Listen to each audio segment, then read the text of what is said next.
Good afternoon. I would like to announce that the October 13th, 2021 regular board meeting is being conducted pursuant to California Government Code Section 54953 concerning teleconferencing of meetings. Board member Dr. Victoria Ruffin is participating in this meeting by teleconference from 4631 East Avenue S, Palmdale, California, 93552. This location has been identified on the meeting agenda. The meeting is being recorded, and all actions will be taken by a roll call vote. As noted on the agenda, attendees are required to wear a face covering upon entering the facility, and anyone wishing to observe the meeting may do so via ABUHSD's YouTube channel. Those wishing to address items on the agenda and matters that are not on the agenda within the jurisdiction of the Antelope Valley Union High School District Board shall do so in person, complete a speaker form, and give it to the secretary. I will call the individual's name to come up to the podium to provide their comments. Individual speakers are limited to 3 minutes each, and the total time for public input on each item shall be limited to 20 minutes. Non-agendized items are limited to a total time allotment of 20 minutes. No speaker may relinquish a time allotment to another speaker. Speakers are cautioned that under California law, no person is immune from liability for making intentionally false or defamatory comments regarding any person simply because those comments are being made at a public meeting. We'll do the roll call. I would like to ask Dr. Ruffin to respond to the following questions. Are you able to hear our proceedings on your end? Yes. Do you have a copy of the agenda for this meeting? Yes. Has the agenda been posted at your location? Yes, it is. Is your location such that any member of the public can participate in the public portions of this teleconference meeting from your location? Yes. Can members of the public hear the board's deliberations? If it's from the board's phone, sure. Yes. Oh, it's on speaker. Okay. Members of the board, are you able to hear Dr. Ruffin? And Mr. Martinez is not here quite yet. Ms. Burrell? Yes. And Ms. Nguyen is not here yet. Mr. Rush? Yes. And Ms. McGrady? Yes. Okay, thank you. We are ready for the close. Do we have anything from the closed session from the floor? Public business? Okay, thank you. No one's here. So we will go right on to the Board of Trustees. We'll go to closed session and reconvene a regular meeting at 5 p.m. Thank you.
I'd like to reconvene the regular meeting of the Antelope Valley Union High School District Board.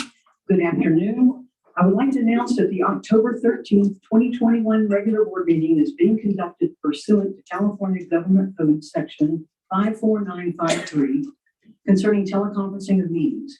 Board member Dr. Victoria M. Ruffin is participating in this meeting by teleconference from 4631 East Avenue S, Palmdale, California, 93552. This location has been identified on the meeting agenda. The meeting is being recorded and all actions will be taken by a roll call vote. As noted on the agenda, attendees are required to wear a face covering upon entering the facility, and anyone wishing to observe the meeting may do so via Antelope Valley Union High School District's YouTube channel. Those wishing to address items on the agenda and matters that are not on the agenda within the jurisdiction of the Antelope Valley Union High School District Board shall do so in person, complete the speaker form, and give it to the secretary. I will call the individual's name to come to the podium to provide their comments. Individual speakers are limited to 3 minutes each and a total time of 20 minutes for public input on each item. Non-agendized items are limited to a total time allotment of 20 minutes. No speaker may relinquish a time allotment to another speaker. Speakers are cautioned that under California law, no person is immune from liability for making intentionally false or defamatory comments regarding any person simply because those comments are made at a public meeting. I would like to ask Dr. Ruffin to respond to the following questions. Are you able to hear our proceedings on your end? Yes. Do you have a copy of the agenda of this meeting? Yes. Has the agenda been posted at your location? Yes. Is your location such that any member of the public could participate in the public portions of this teleconference meeting? Yes. Can members of the public hear the board's deliberations? Yes. Yes. Members of the board, are you able to hear Dr. Ruffin? Yes. Yes. Okay. I'm sorry, I have to do it one by one. Mr. Martinez? And everybody put your microphones on, please. Ms. Burrell? Yes. Thank you. Ms. Nguyen? Yes. Mr. Rush? Yes. And Ms. McGrady? Yes. Amanda,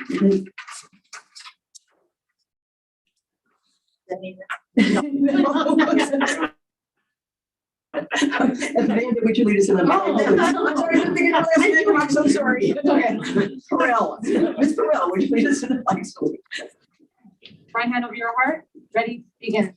Allegiance to the flag of the United States of America and to the republic for which it stands, one nation, under God, indivisible, with liberty and justice for all. Thank you. Forgive me for my senior moment. Let's hope that's the only one I have tonight. But no promises. Okay. We're at 4A PINCO meeting. The public is invited to address items on the PINCO agenda or any item that's within the PINCO jurisdiction. Have we had any messages turned in for PINCO? No, we don't have. Okay, we'll just skip right over that then. And let's see. Hang on just a second because we don't have any public comments. Let me see. We can go down to the leave with the purchase order. Let me make sure. Okay, we are at D for the purchase order. It is recommended that the Board of Trustees approve and authorize the purchases outlined on the attached schedule. May I have a motion? Motion. That was I Ms. second. Brown and a second by Ms. Nguyen. Do we have any discussion? Hearing none, we have a motion and a second. Well, I'll call for the vote. Mr. Martinez, how do you vote? Aye. Aye, thank you. Ms. Burrell? Aye. Aye. Dr. Ruffin? Dr. Ruffin? Yes. Thank you. Ms. Nguyen? Aye. Aye. Mr. Rush? Aye. Aye. Ms. McGrady is a yes. So that passes with a 5-0 vote with the student board member voting yes. We'll now reconvene our regular meeting. And our first one on 6 is a presentation of students. Ms. Martinez, would you like to introduce who we have? Here we have students who attended the experience attending the space camp provided from the Paul George Foundation.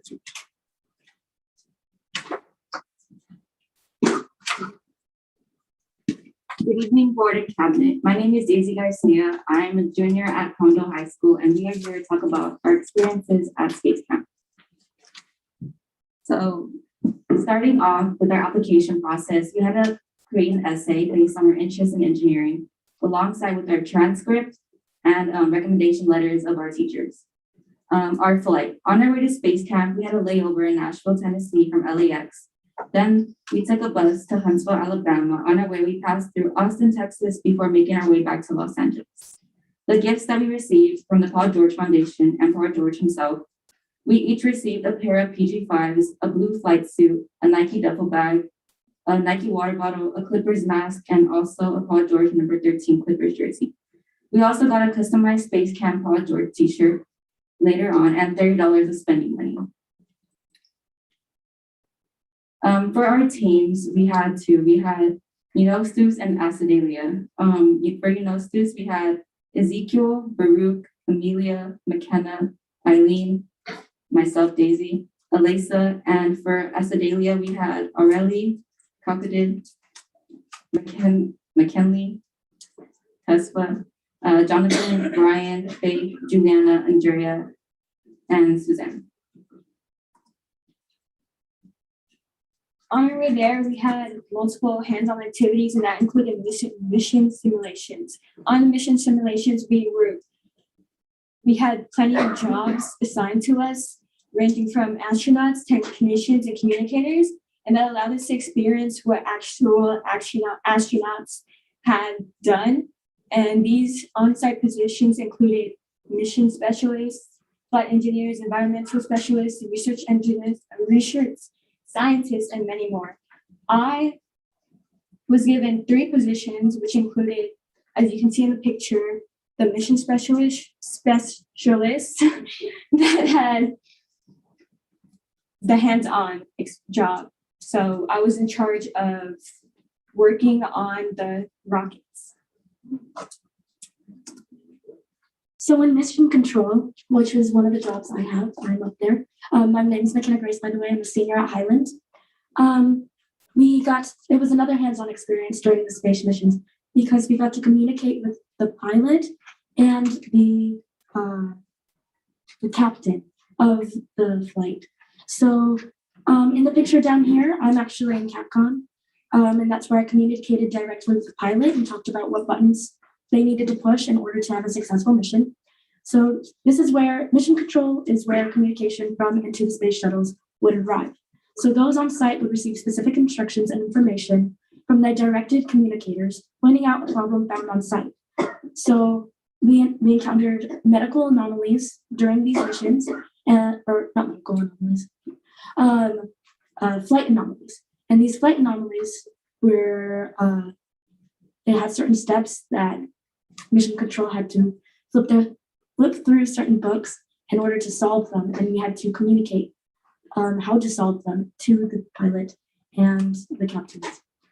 We had a total of 3 missions, so everyone got to experience at least 3 different jobs, and everybody, I think for the most part, got to either be in like one of the space shuttles or in mission control.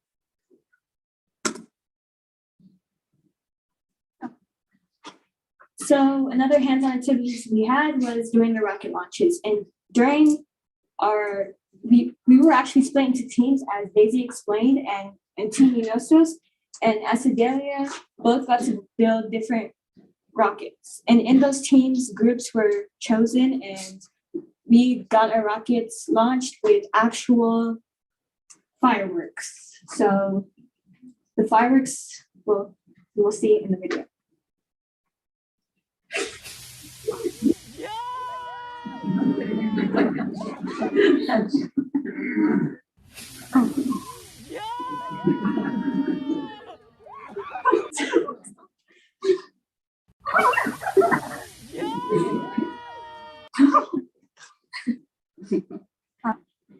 And we also got to go scuba diving in a 24 feet dive into a tank. But before, we were trained by instructors who taught us hand signals, and some of them, this meant go up and this meant go down, and this was okay. So We remained underwater for about 20 minutes, which was really cool because it allowed us to experience what astronauts did in space where they had to hold in their breath. So the 1/6 gravity chair, this is a simulation of gravity on the moon, which is 1/6 of that of Earth's. So using the simulation basically slowed down the movement of your jumps. So while sitting down, we were guided sideways, backwards, and forwards to experience the difficulty astronauts have while walking in low gravity. During this, they told us to do different moves. So they told us to gallop, or they told us to side shepherd, or just do all these different things and see how hard it actually was. One of them, they told us to run, and that did not end out so well. Did not work very well. So we also did team building and exercises. As you can tell, I'm on the upper right. We had to get like there's a partner, and the ball was on a bucket, and we had to transfer it to multiple buckets, but just the top. And over time, it got smaller to the point to where one of them was like a little marble, and we had to use little poles. So everyone got to experience different exercises. During our stay, we also partook in, like I mentioned, exercises. I'm also on the left. We did rock climbing, and it was really hard, very scary. But I made it up there. Most of us all made it up there, and except McKenna. So we were also split up into different teams as well, and we were mixed up with different states from Louisiana. I think one of them was from Texas, Georgia, South Carolina, and to this day we are all still really close, and we still maintain a group chat where we talk about our different experiences and how life is going.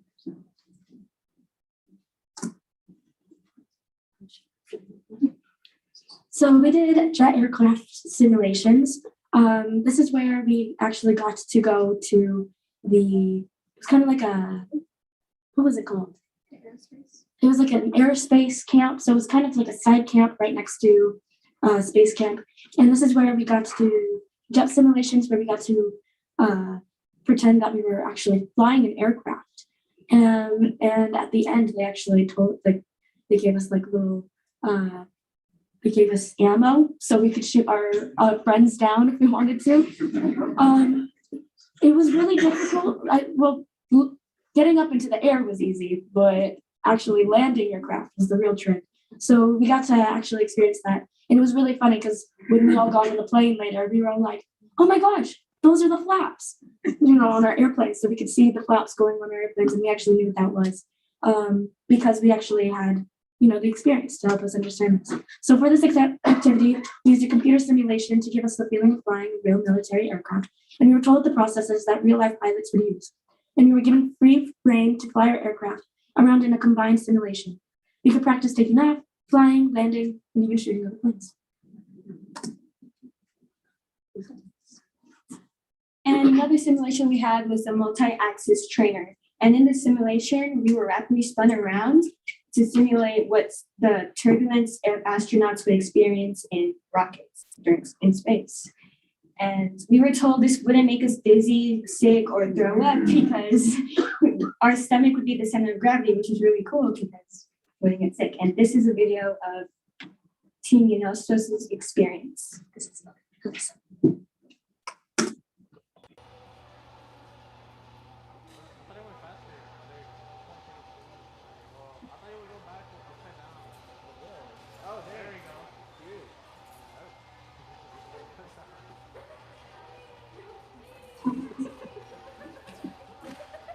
And as you can see, as it kept going, it got spun faster and faster.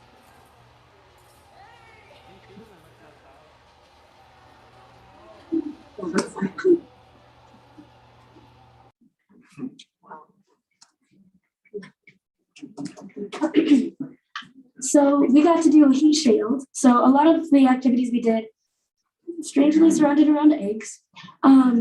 So we got to create a shield made out of provided materials to protect an egg against heat and prevent it from cooking. This simulated the technology used by space rockets upon exit and re-entry into the atmosphere. So it was really funny because some of them worked really well, so your egg was safe, but some of them exploded a little bit, some of them could. So this is just another little quick video showing that. Oh.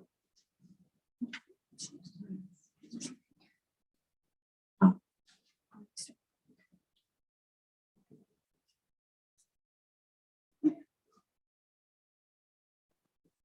So what they did is they heated this heat shield with a propane flame for about 2 minutes in order to see if the egg had cooked or not. So right here, the heat shield had been on fire for about 2 minutes, and we're checking to see if it had cooked or not.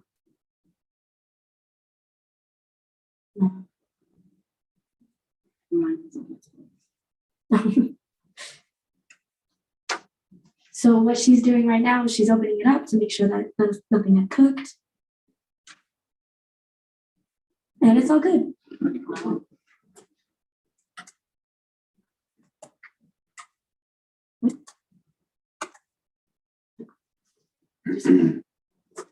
And these are just pictures of our environment during space camp. On the top left is where the research scientists and environmental specialists would go to work on experiments like the elephant toothpaste and work on the rocket. To the top middle is Baruch, and he is being the pilot in our mission. And the top right is a picture of the outside of our rocket that we were doing our missions on. And then the bottom middle is our guest speaker. She's a retired astronaut, and she told us about her life as an astronaut, and she gave us tips and tricks on how to go into the profession. So other sites included the museum, the planetarium, and they've had other rockets outside. They even had some kind of roller coasters that simulated what it would be like to be in an aircraft. So we had one called the Moonshot, and that's where it went straight up and straight back down, no pause at the top. And this was to simulate how astronauts go into space. So instead of putting us on what they call the vomit comet, they put us on the Moonshot instead. So in the museum, we went there a lot. One of the things that we got to do was a scavenger hunt, and we used this little rover that's down here in the middle, in the bottom middle, and we went and took pictures of all the things that we saw that corresponded with the clues that we had. So they had things like the Apollo 16 command module and parts of other space missions or spaceships from certain missions. Okay. The night before we left, we had a graduation ceremony. Team Acidalia actually won the Commander's Cup, so yeah. So on our last night at camp, we received a certificate of completion along with Space Camp pin to finish off our time at Space Camp. As you can tell in the pictures, we wore our spacesuits, and along with our spacesuits, we had like little tags with our names on it, and we also had pins. The Commander's Cup was given to Team Acidalia based off of professionalism, communication, and completion of assignments. The Challenger Cup represented the team who had the highest average of score in all the mission and engineering challenges during the week. So as you can tell, all the missions and the different challenges we did added up as points at the end, and Team Acidalia took the cup.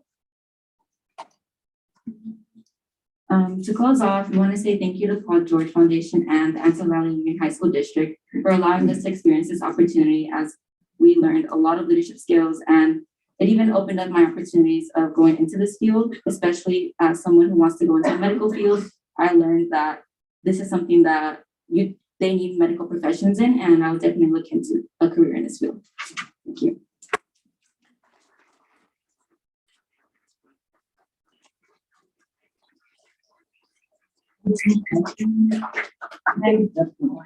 I do have one question. Well, it's actually multiple questions, but so of this experience, which is just amazing, what's the one thing that you really enjoyed the most? For me, it would be basically what I mentioned earlier, discovering that someone who doesn't want to necessarily go into the engineering field or this field. As she mentioned, there was different missions, and I was actually a medical chief officer, and I had to react on the spot if someone got injured or if someone got sick, and it really taught me that like that's really something I would consider, and it's something that is necessary in this field. So that was a big eye opener for me. The other two ladies, and I see there's two young men in the audience as well. So for me, it was the same thing.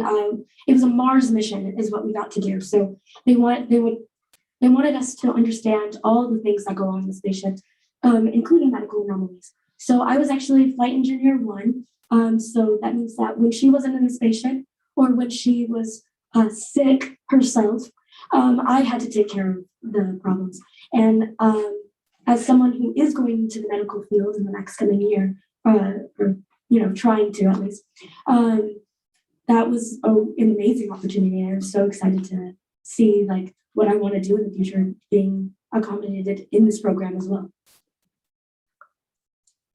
For me, it was the mission specialist, being the mission specialist, and being the environmental specialist as well. I really liked it since COVID really didn't allow me to have any hands-on opportunities. So being able to really interact with people around me who had similar career interests really impacted me.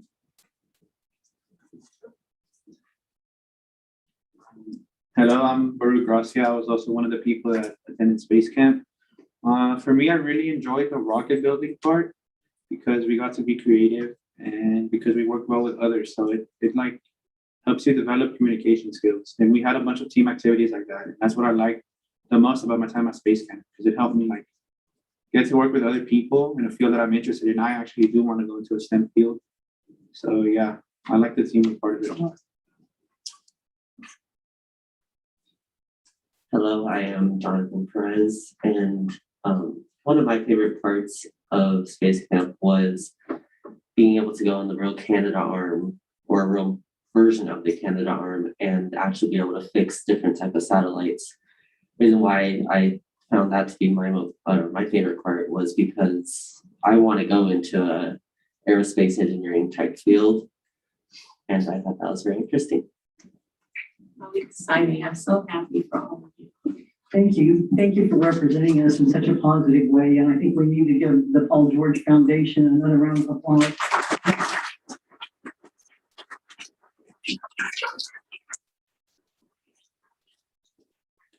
So much. Thank you. As we move forward, I'd ask all of the board, if you will, to come down in front with me and we honor our classified employee and teacher of the year.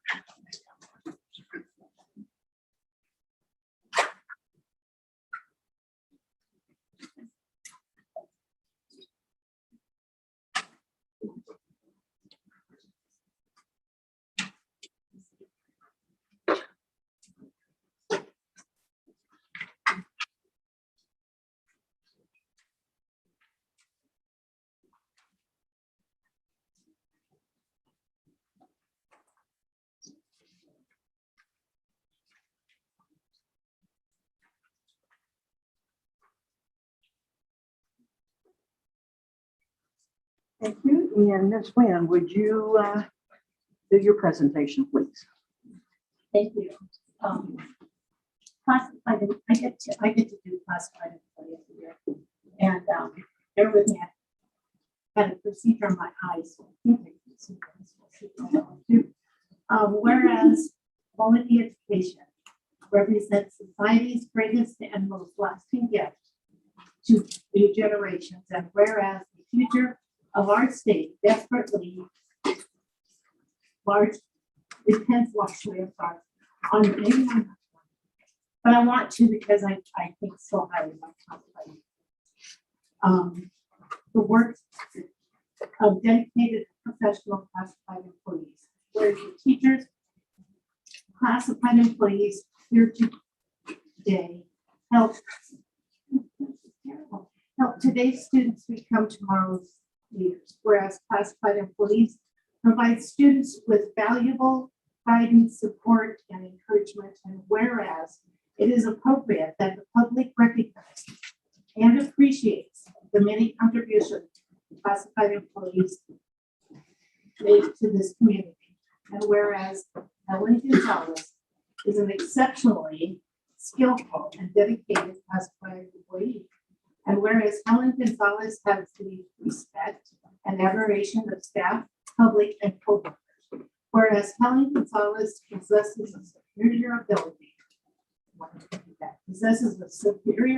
ability to inspire love of learning in students of all backgrounds and abilities. Now therefore be it resolved, the Antelope Valley Union High School District endorses Helen Gonzalez as its 2021 Classified Employee of the Year. Be it further resolved, the Antelope Valley Union High School District expresses its deep appreciation for the commitment and devotion to excellence in education demonstrated by the entire classified staff. And be it further resolved, the Antelope Valley Union High School District urges all citizens to make a commitment to public education by supporting all classified employees in all schools. Adopted this 13th day of October 2021 by the Antelope Valley Union High School District Board of Trustees, Los Angeles, California. Signed by Chairman.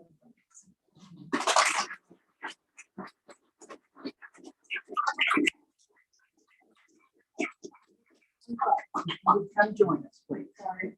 Well, that's okay. Thank you so much.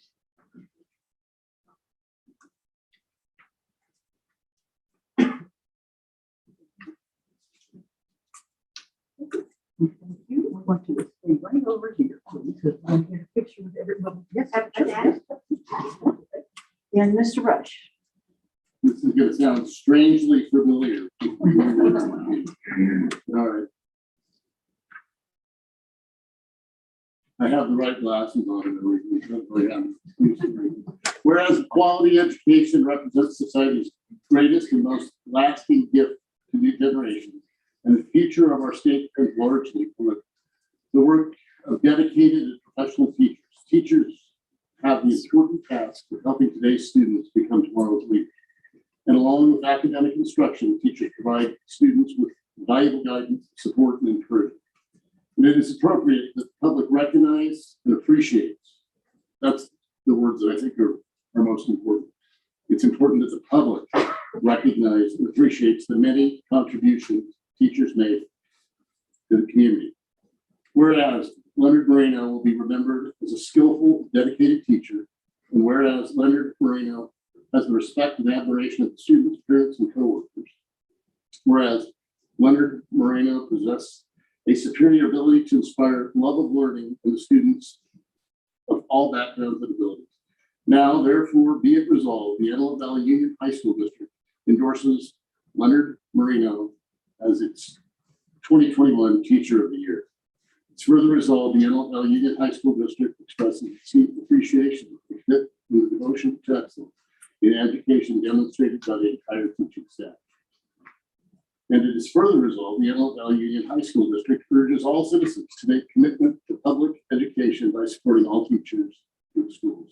Adopted this 13th day of October 2020 by the Antelope Valley Union High School Board of Trustees in Los Angeles, California, signed by Shannon Williams.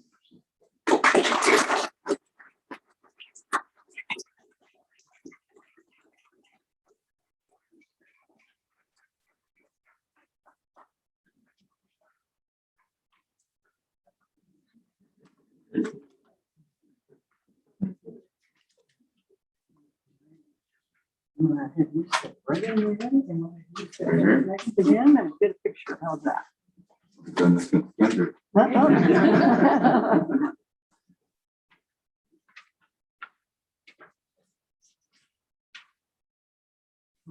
Hold for one more.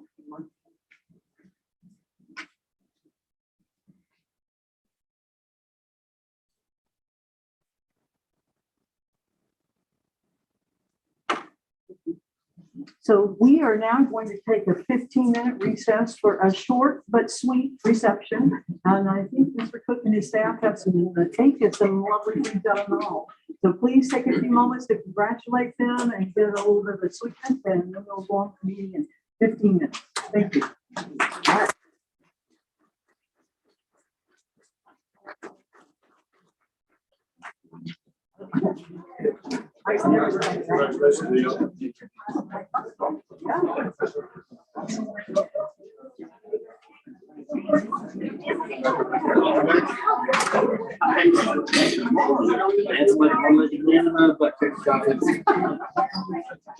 It's fine.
Before we begin again, let's give Mr. Cook and his helpers a round of applause.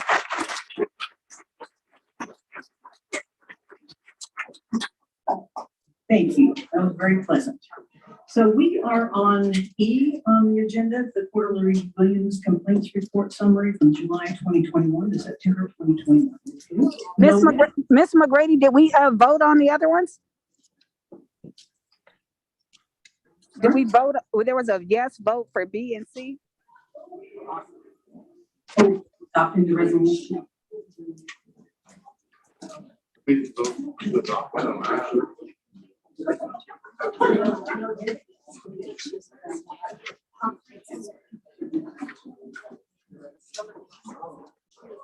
I'm right. We're checking, just a moment. Do we need to? Okay. We do need to vote on those resolutions, so I need a motion. Ms. Wynn? A second, Ms. Farrell, and we have. Second. Sorry? Do we I have? was seconding the motion. Okay, Ms. Wynn made it, Ms. Burrell seconded. We're asking if anybody has any discussion. Hearing none, we'll call for the vote. Mr. Martinez? Aye. And right order, Ms. Burrell? Aye. Dr. Ruffin? Yes. Ms. Wynn? Aye. Mr. Rush? Yes. And Ms. McGrady is a yes, and so the item passes with a vote of 5-0 with the student board member voting yes. So now we'll move on to the quarterly Williams complaints report summary. Over back there, Ms. Williams, I think you gave it, but let's go again. There was 2 resolutions. I thought we did them together. Oh, you got them. Okay, yeah. And there were no complaints received during this time period. Thank you very much. Board officers report, Ms. Danita Wynn.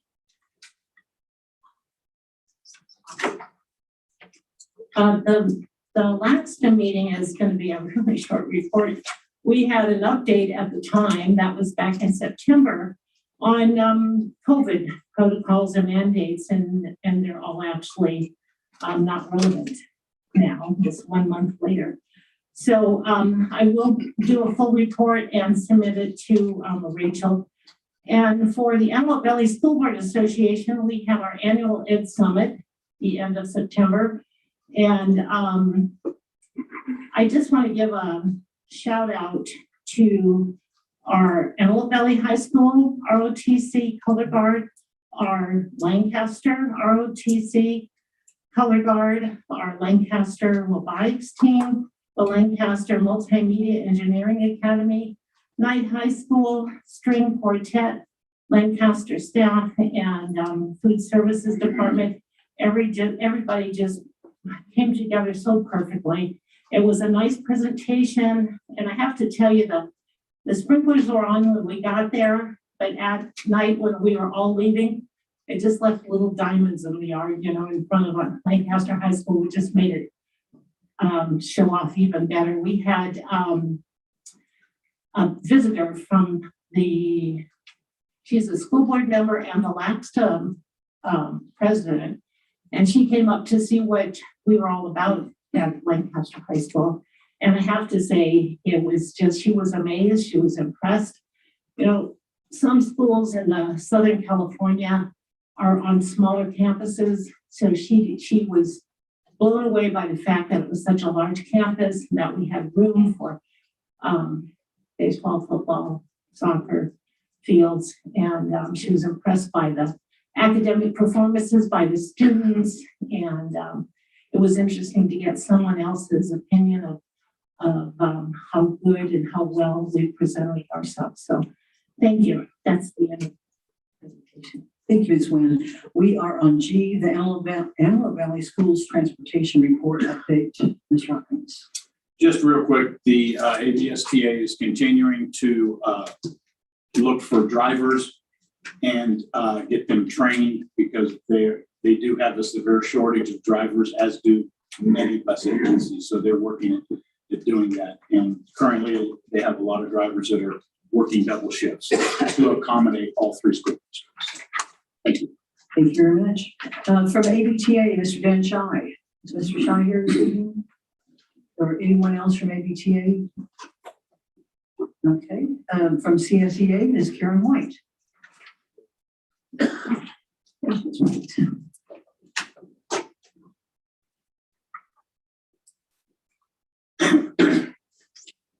Good afternoon. Board President, Ms. McGrady, board members, student board member, Mr. Martinez, Dr. Williams, board cabinet, Mr. Fernald, and Ms. Orozco. I hope that your evening is going well today and will be continuing the remainder of the week. I believe that with our freezing temperatures, we're beginning our fall season. Even though our daylight savings time doesn't really begin until November the 1st, it's already here whenever you have to go to work with your lights on. And it's already dark by 6:15. So I think it's right in our faces. We'd like to wish and extend our congratulations also to our classified employee of the year, Helen Gonzalez, and to our teacher of the year, Leonard Moreno. We're very proud of their accomplishments, and we appreciate everything that they do for our staff and our students. We also want to thank our district personnel staff in the district for payroll, Hildy Kochek and Deanna Holtman, for getting our members their 3.5% pay increase on our September paychecks. We know that they worked very hard getting each member's raises calculated into the county so that they could get those checks. And we thank them and we appreciate their hard work to make this happen, because we know that they've had a lot to contend with lately. Another big thank you to Cindy Thompson for her email today on behalf of Mr. Hawkins, and of course, Ms. Flores for concerning our retro checks and our 5%. Gosh, I wish it was 50. You find that. Remember. And so we know that they really had to work hard to get that for us. And it will be a very welcome sight for all of our members as they kind of gear up for the holidays. So thank you so much. We really appreciate it. You know, a lot has happened since I stood before you last month. Our CSE Association President, Matthew Shane Dishman, released a special report to us just recently that all 6 of the CSEA sponsored assembly bills were signed by the governor and Newsom. The most notable is the AB 438 law, which provides layoff parity with the certificated and the certificated administrators. This will standardize the layoff process for the March 15th notice and any hearings that would happen next year. The SB 270 bill will help CSEA chapters in meeting new district employees. Our district, on the other hand, has provided this opportunity to our chapter for years and demonstrates their commitment to working with us to get the CSEA information out to our new hires. And we appreciate their continuing efforts with including CSEA with their orientation schedule. As you're aware, the district went into contract with the Fulgent Genetics Company for complying with the governor's mandate for testing unvaccinated employees. We're well into the 2nd week of testing and before the governor's October 15th deadline. When I spoke to you last month, I presented you concerns about the type of testing that the district had chosen to use, which had been presented to us in negotiations. Employees have submitted requests for exemptions, and as an alternative to the nasal swab, they requested the saliva test. There was no accommodations given to these employees, whether they were classified or they were certificated. As you know, bad news travels fast, spreads like wildfire. Not good in California. And the denial of the saliva test accommodation showed the district had no intention to make any accommodation to any of these requests. I'm sure the responses to those denials weren't the nicest, but then what else would you expect since there was no appeal process provided?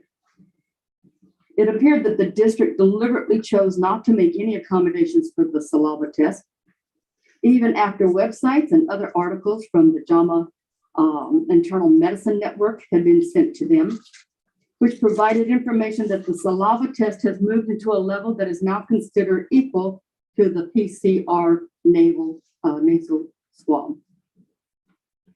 In consideration or the lack of continuously exploring the possibility of a saliva test, which is less expensive to that of the nasal PCR swab test, is appalling. Westside School District is using only the saliva test. Kaiser Permanente Healthcare uses the saliva test for their patients. Lancaster School District is accepting the saliva test from Kaiser and working with their testing company with that option. And the Palmdale School District is offering the saliva test along with the PCR. The denials for the saliva test shows the inflexibility and intention of the district. It's very disappointing that the district did not perform the diligence that their employees expected them to take with their request.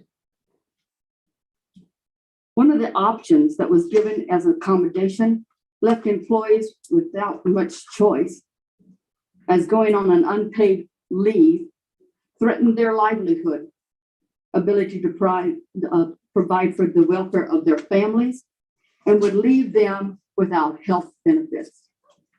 And this would be devastating. Not much of an option. So the arm was twisted and without consideration for an accommodation. If you didn't hear, their objections still loom. There's another website that has been circulating. It's basically intended for employers and those who work in HR departments, from a lady by the name of Peggy Hall. And with that, I kind of like to give you a little bit of a background for Ms. Hall. She has over 30 years in education. She does legal analysis and has for a long time. Her background, she has a bachelor's in political science. She has a master's in international policy studies. She was the former director of teacher education at Cal State Irvine Extension. And she's also worked for notable companies like Procter & Gamble. So her name is Peggy Hall, and her site is called The Healthy American. And her special educational YouTube webinar that she put out on September the 22nd, 2021, is a presentation that covers exemptions, legal rights, and denials. One I think that you should be interested in. Please let me know if you want the link. I think that you'll find it very enlightening and very educational. Once again, we all get it. The governor has set down his mandate without question, and you must take action to comply with it. However, he hasn't removed the ability for employees to request exemptions or the option for a test that would be less intrusive and still meet the requirements for testing. Hopefully this afternoon, you've heard the concerns and frustrations that's being felt by classified and certificated personnel. On a happier note, we want to congratulate Antelope Valley and Quartz Hill High Schools in getting new STEM labs. This is very exciting and a wonderful time for our students to have new labs with technology and equipment that they haven't had available. It's almost like hitting the lottery for them. I know that they are looking forward to the things that they haven't been able to do that they can now experience. I hope the rest of this week and this weekend is filled with good weather and the ability for you to relax and enjoy your family and friends.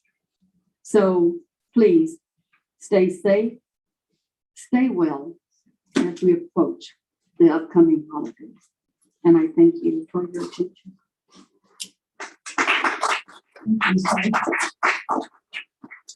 Moving forward on the agenda, we are at public comments from the floor for agendized items. The public is invited to address the board on any agenda item.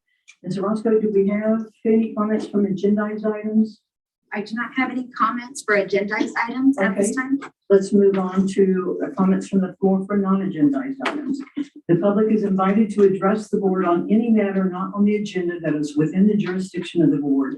Individual speakers are limited to 3 minutes each, and the total time for public input should be limited to 20 minutes. During public comments, the board listens to concerns and issues. The board may ask questions for purposes of clarification, but the law prohibits the board from entering into a dialogue with the public or taking action on items not on the agenda. Ms. Roscoe. We have non-agendized items, Mickey Martinez.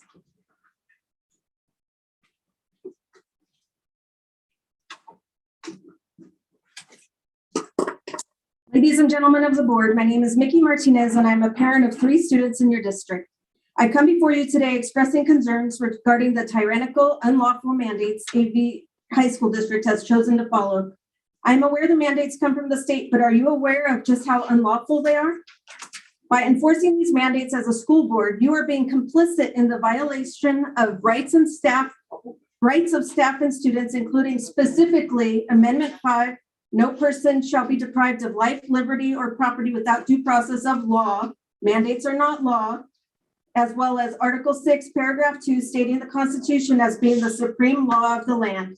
In the constitutional law section of the 16th American Jurisprudence, 2nd edition, Section 98, no emergency has just cause to suppress the Constitution. Enforcing these mandates is unlawful, discriminatory, irresponsible, abusive, and leaves students and staff at risk of scrutiny and harassment, all based on their vaccination status, which should be private information. On page 72 of the AV High School District Employee Code of Ethics, Professional Standards, Section 8, commitment to excellence provided to all parents, guardians as a legal annual notification. Number 2 states, creates an environment of trust, respect, and non-discrimination. We are committed to creating an environment of trust, care, and respect. We will not tolerate discriminatory or harassing behavior of students or staff. But you are. You as a school board are not only tolerating, but encouraging discriminatory testing of asymptomatic, unvaccinated students and employees by segregating the students and staff into second-class citizens based upon their private vaccination status, which violates page 73 of the confidentiality portion of the AV High School District Code of Ethics. You are setting those students and staff members up to be judged, scrutinized, and harassed by anyone who does not agree with their personal and private decision to not take a shot for a virus with a 99% survival rate. Also, a shot that does not prevent one from catching or spreading the virus. In addition, the tests you are using don't return results in a timely manner. What is the point other than compliance under coercion and threat?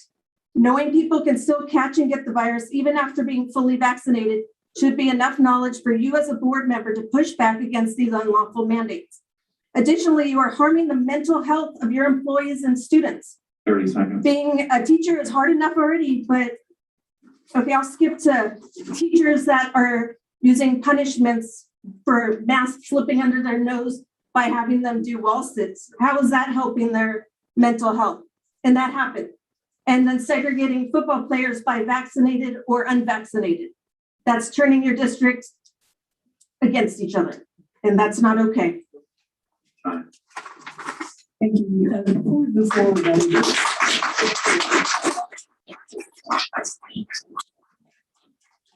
I'd just like to mention,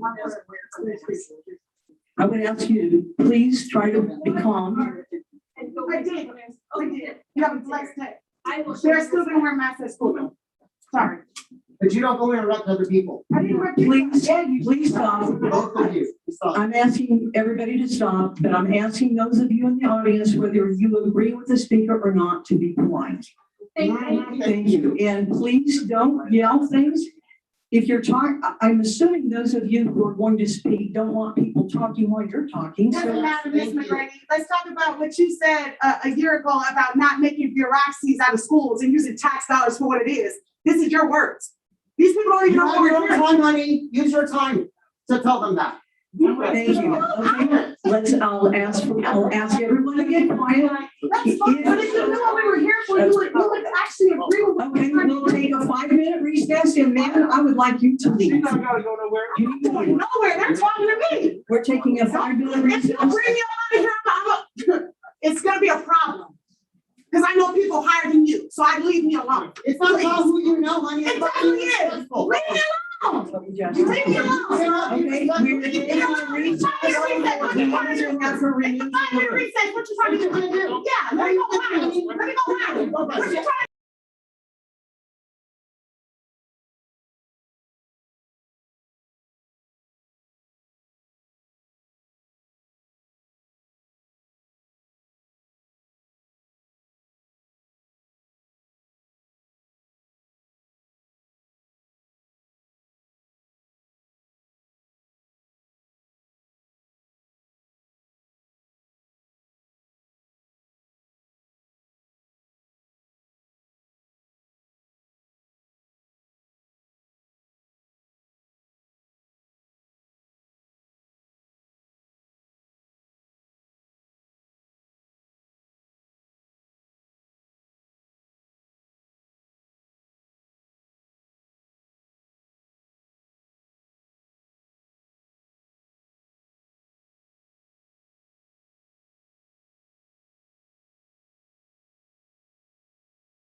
Thank you. We're going to move on.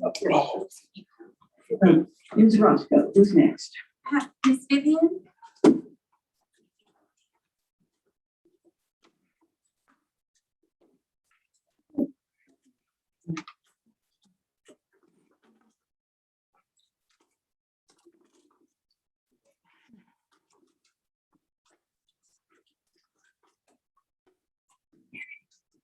Mr. Rosso, how are you doing?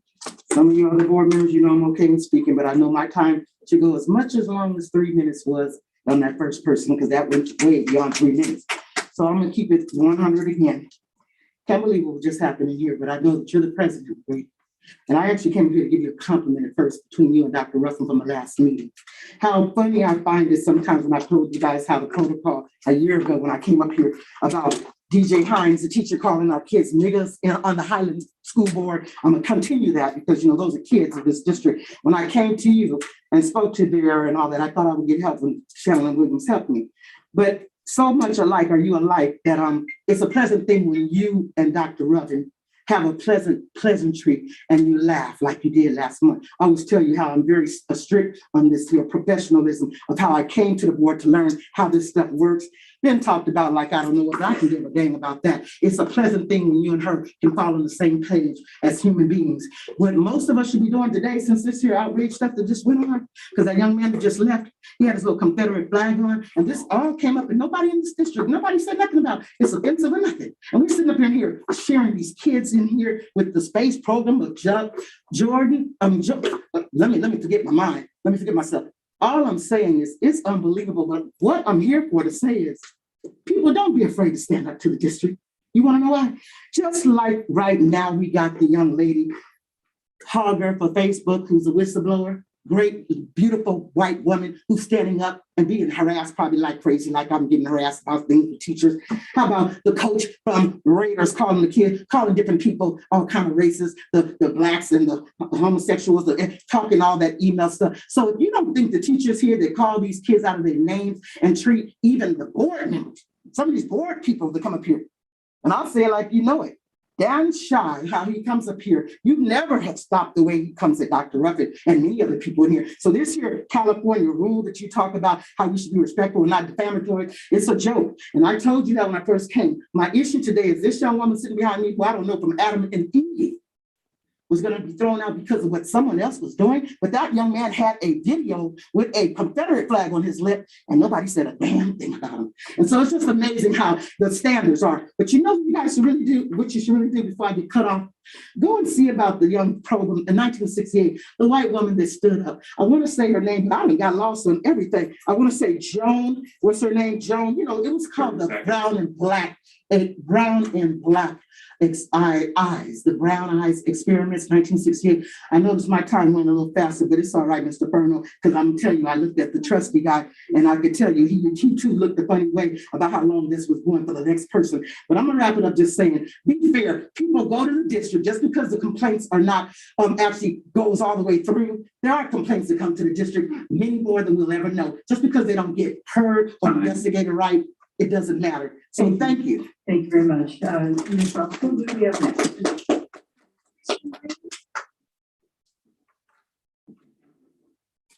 Greetings, everyone. Christian Green, campaign coordinator for Council of the Contract, educator, as well as a youth pastor in the community. I will have to say that what's been going on in the community recently is unacceptable.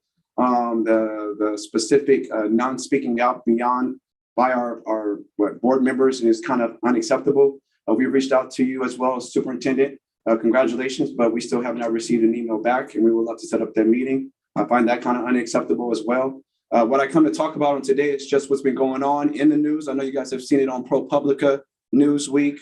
You've seen it all across the nation. They are paying attention to the Antelope Valley Union High School District, and I'm going to continue to do that because what is going on in our communities, in our own back door, we have people out here with Confederate flags in our own, boardrooms.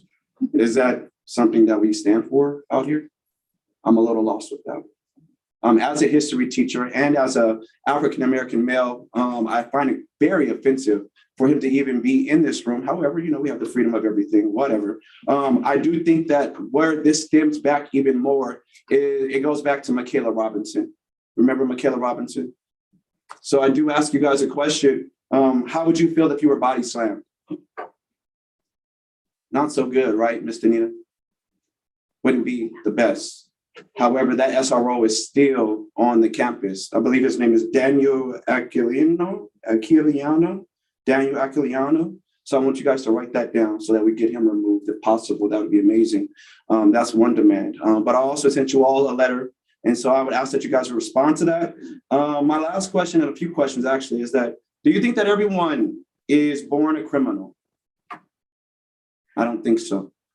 And so what I really want us to think about is when we look at these arrests and when we look at these suspensions and when we look at who's being over-policed, we look at Black and brown students. And the sad thing is that they're continuously being overly policed.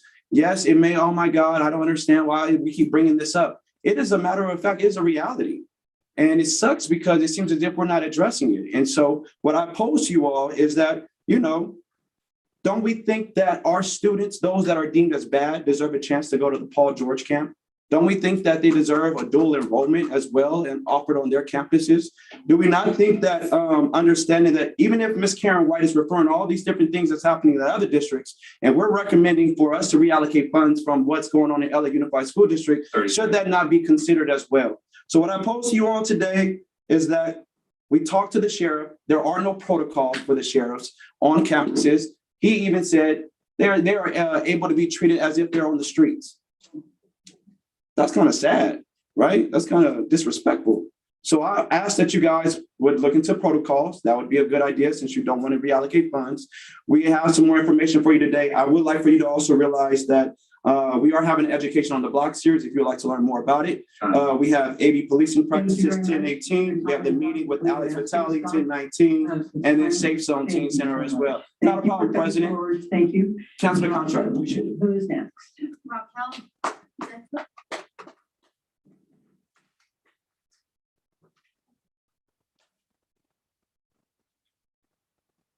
Good evening. My name is Raquel Darfler, and I'm a parent in the community.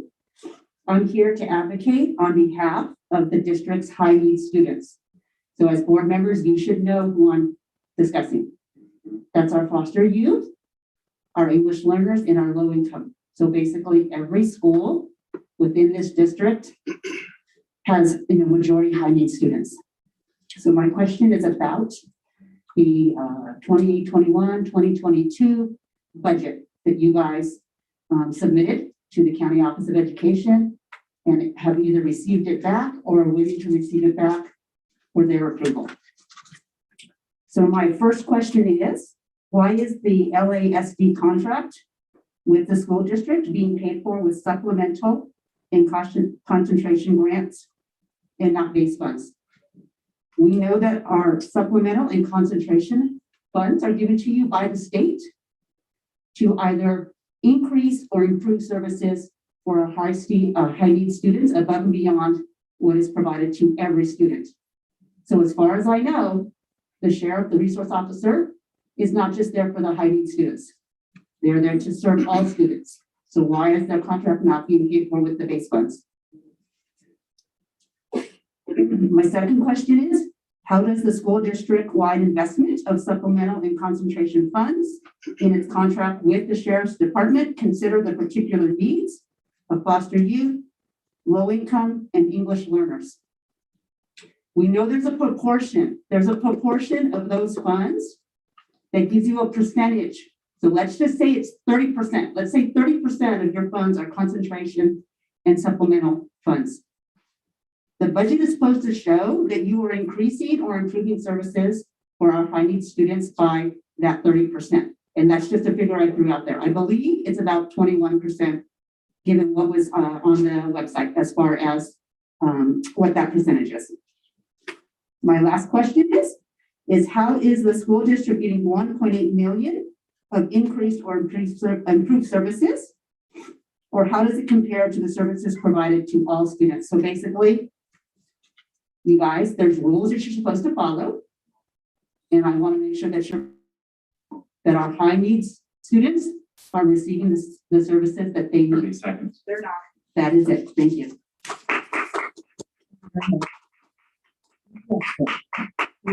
Corey Dozier.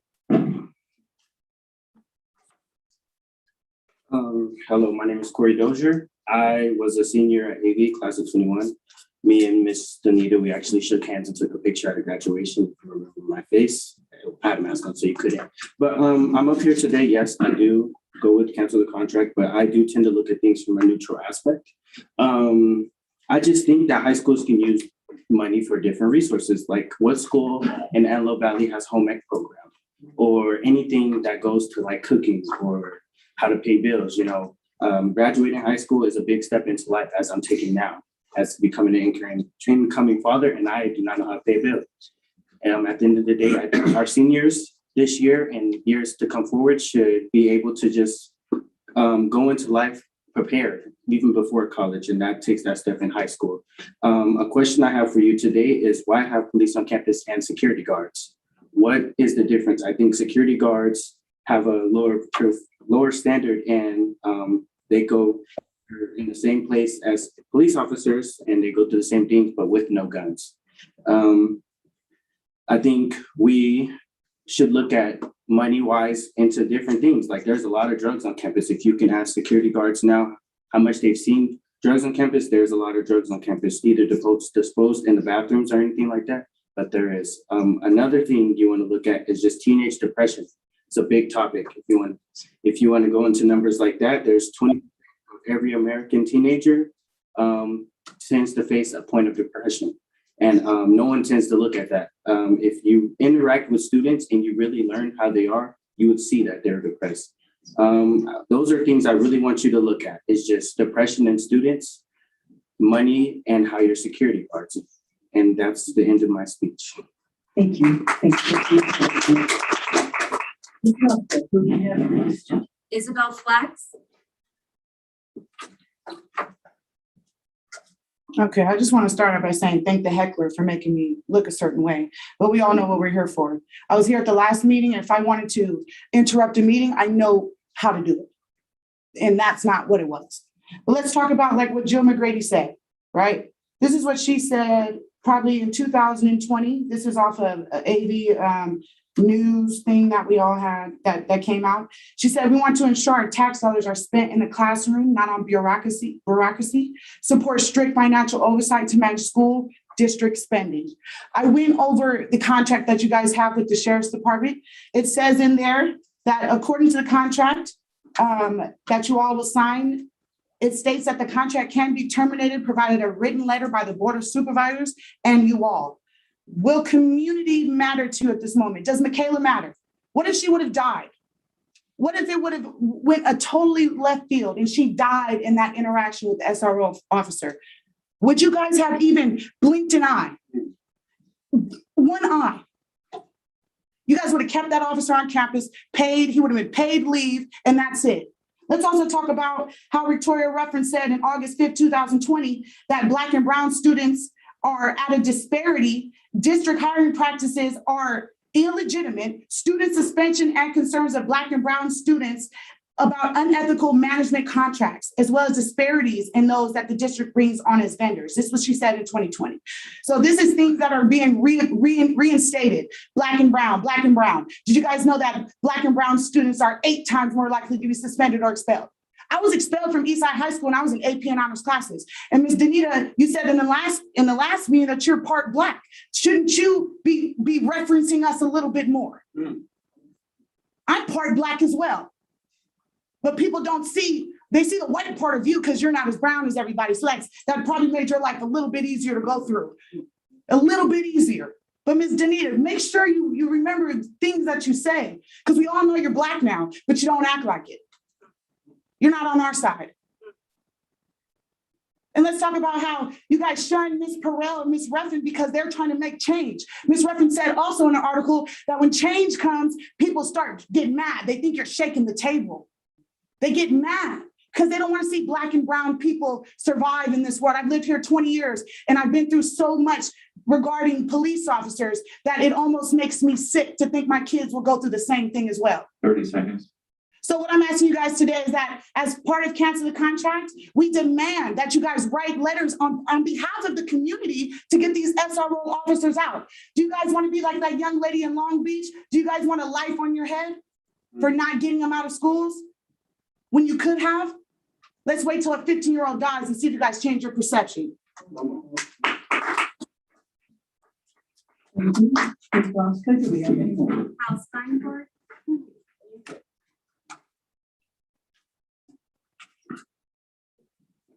Hello there. So even before going into the conversation of school police, I'd like to ask you personally, Mr. Rush, Ms. McGrady, Ms. Nguyen, Ms. Perrell, and Ms. Ruffin, do you approve, not for free speech, but do you believe the Confederate flag is something that should be flown anywhere in this country? This person has the right to wear it, but I'd like to know, because that goes to the history of our community and the history of white supremacy in our community. And when a person wears a Confederate flag, that's further showing that white supremacy is alive and well in our community, in my opinion, which goes directly to the question of school police. Because police do, whether we like it or not, policing is racialized in this country, and particularly in schools.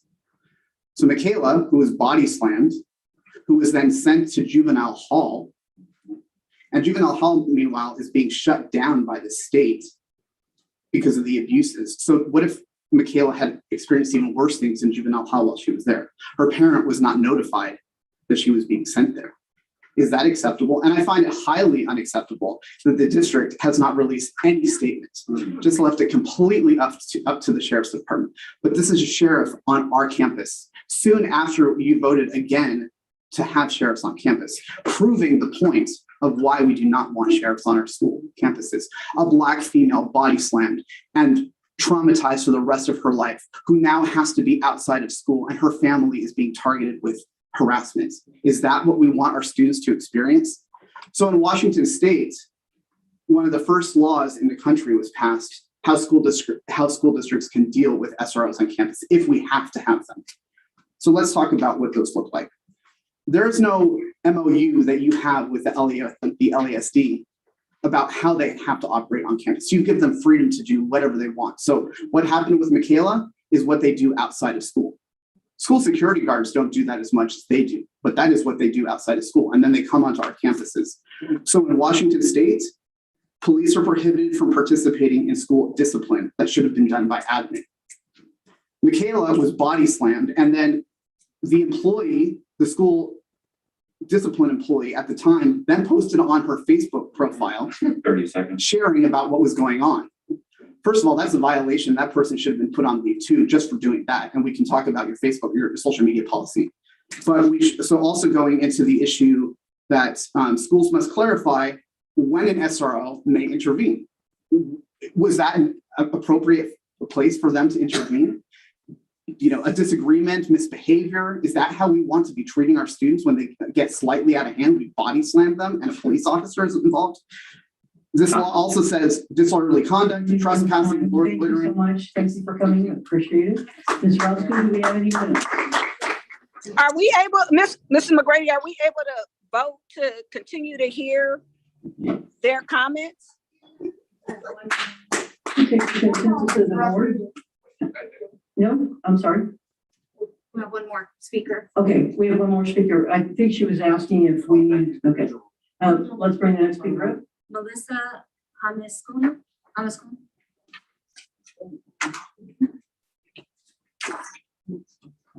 Good evening. Before we begin, thank you so much for the opportunity and the platform to be able to have tough discussions. I am a social worker, but I also am a parent. And the one thing that I would really want to emphasize in regarding our students is the importance of parents' opinions and ideas that are continually to be marginalized, whether it's about vaccinations, whether it's about CRT, whatever the case may be. And I think that the government and policies have made it a point to co-parent with parents. And it becomes this division that we see because parents are not allowed the cadence and accountability that we demand from them in their education, in their life choices. But then we sit there and say, well, as a government, I can now make decisions for you because you are incompetent. Throughout history, the government has made decisions for us because of their ability to see us as incompetent. And that's not the case. I don't agree with defunding the police, but I do believe that there needs to be some law and order in regards to policies, in regards to what this gentleman was saying, as far as crisis interventions to keep our students safe. But a few years ago, I was personally working with a student that had, a plan and means to harm fellow students. It's real. I'm not running into the fire. Like I told one parent, I said, I'm not running into any home, any crisis situation unless I have my police officers, because I don't carry a badge and a gun. I can't protect myself. And I have a family to go home to. But I do believe that there needs to be policies and procedures to be able to hold people accountable. There is no accountability. None.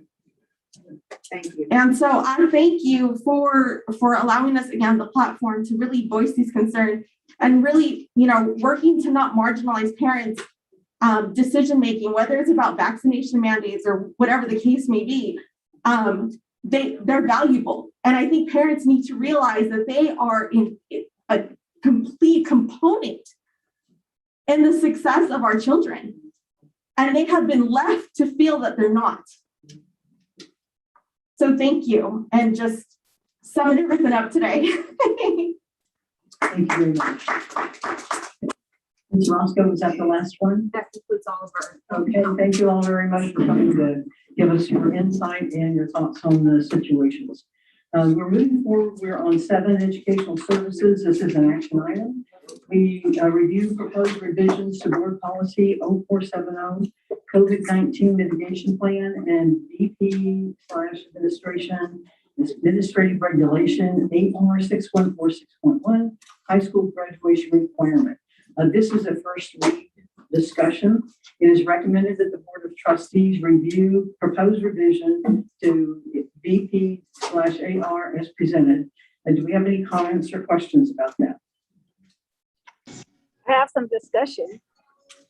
Sure. That would be fine.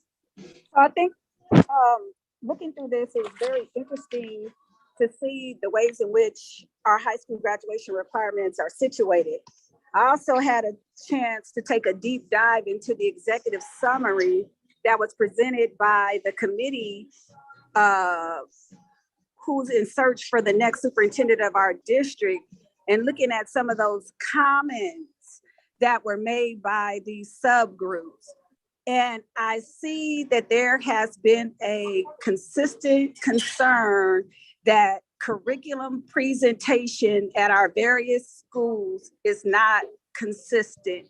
So I'm asking Ms. Williams, I think this is my second time asking for this presentation, that we get an overview to the board about the lateral curriculum across our various schools. Again, multiple parents are expressing if they switch schools, there's not a continuum of their students getting the supports that they need. So I would like for that presentation, please. Thank you. Any other comments or discussion?